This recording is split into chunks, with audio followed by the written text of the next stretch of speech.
Hello everyone and welcome back to another AFK journey video. So we're going to go through the two different team formations I have for pay to win and free to play for this week of Supreme Arena. Again, I apologize for the delay. I had power outage for today and that is why this video is delayed. The good news is that you can just copy the team formation ID and all the maps are symmetrical, so they will immediately be set properly onto your teams. So first of all, we're going to go through the free to play team lineup. So for the Thorin map effect, he's going to drain HP up to 300% total health of your heroes, and usually that is going to mean it will take down multiple heroes in the process. So definitely certain options to deal with this map are if you have a Thorin of your own who has multiple lives. If you're running something like an Igor can be very effective on this map. Or for example, if you have Saida is basically the best pay to win version, but she is really good for this map because she has those multiple lives. She can easily take this HP draining effect. And in fact, when I think about it, I really feel like this map is made for Saida specifically.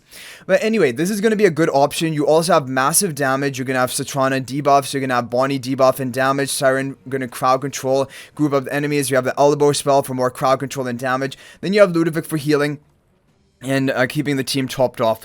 This is overall going to be a solid team. You should hopefully be able to kill the enemy team quickly, and you can take at least one round of the HP draining of Thorin effect of this map because you have a Thorin of your own who has multiple lives. So I think this can be a good option. Now, if you want to replace Satrana, like if you don't have Satrana, I think definitely Rowan would be a good option. He can energy boost the Siren to get an ult faster. Definitely Theodore would be amazing. Like Theodore in front of Siren has a lot of synergy to boost the Theodore energy at the beginning of the match.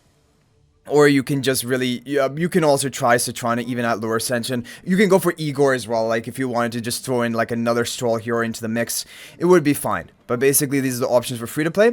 For team number 2, it is going to be a Tassi Pandora team. Now, this is still a solid team. If the opponent doesn't go for a counter, then this is going to usually single-handedly win your team the fight because Pandora is going to release Tassi from the box. She's going to have that 50% boosted attack, and she's going to go ham on the enemy team, and usually killing multiple enemies and just getting, like, you know, enough energy refund from those kills that she's going to be able to get off another ultimate quickly and just totally lock down the opponent. However, a very interesting strategy you can try if people have found a way of countering this is you can put Lily May on the tile as well with the Pandora box, because then Lily May will be released from the box with massive attack, growth stack, and then she's going to rainstorm ballet and can just nuke people. And so like this could be a very good option as well. Tassi does well on this map effect because she has those multiple lives. She can stall out the opponent, and that is good for the Thorin map. And I'm going for the Dragon Roar artifact.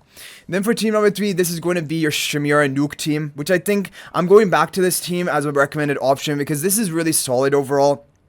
It's strong. It's going to be using heroes which a lot of people have highly invested on their account, being like Shimira, Iron, even some people Damon, but Nero Almas as well. And going for the Shadow Blast spell for more execution, defense, penetration.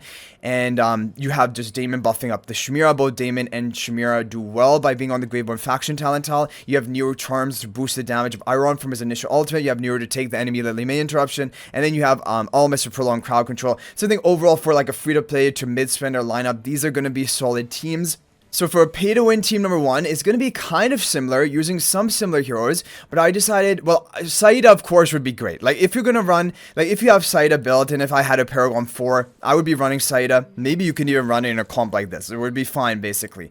But I'm choosing to run Igor, because Igor also is very effective at strolling.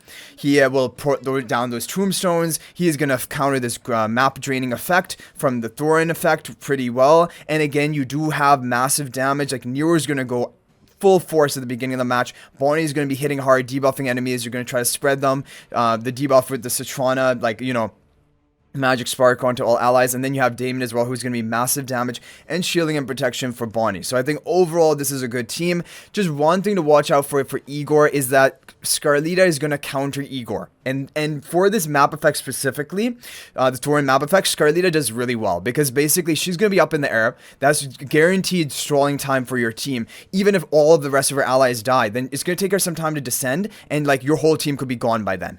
So yeah, but basically I think this is going to be a pretty good stall strategy. It's kind of a hybrid of mid to pay to win. But I think it will do well, and if I need to do any other like changing around, then I will do that later in the week.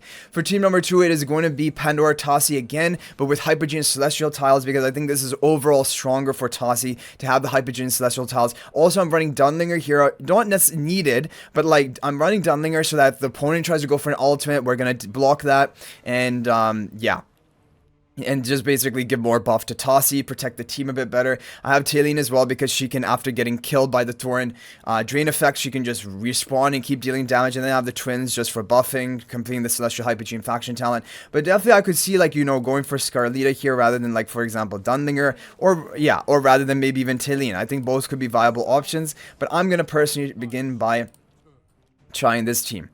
And then for team number 3 is going to be the Mauler, Baelran, Athalia team. Overall, I was running this in the previous week. It's pretty solid with the Guardian spell for protection. And I've kind of positioned in a way that hopefully Smokey can get some healing value onto Baelran. Because, like, Baelran's going to be blocked off. He can walk up or he can begin attacking the barricade. But Smokey's going to be healing him the whole time, trying to allow him to get his ascension. The main issue with Baelran is getting his ascension. Once he gets ascended, it's difficult for the opponent to beat you, unless they have, like, a Baelran of their own.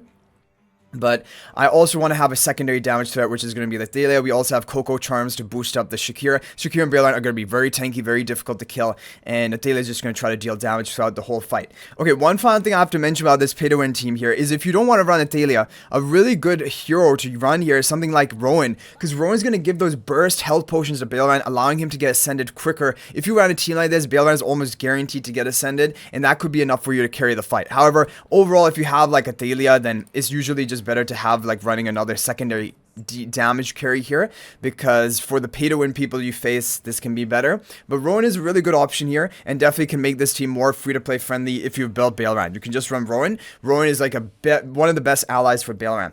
So I hope you guys enjoyed the video. Thank you for watching. If you're not already subscribed to our YouTube channel, please smash that subscribe button. Also feel free to join my AFK Journey Discord server. There's a link to that in the description of this video. And finally, if you think about making a purchase in AFK Journey, please use my affiliate link for the official Farlight store. There is a link to that in the description of this video and a pinned comment. This is the best way you can support me at no extra cost to you. So thanks for watching. I'll hopefully see you in the next video, and until then, everyone, peace out for now.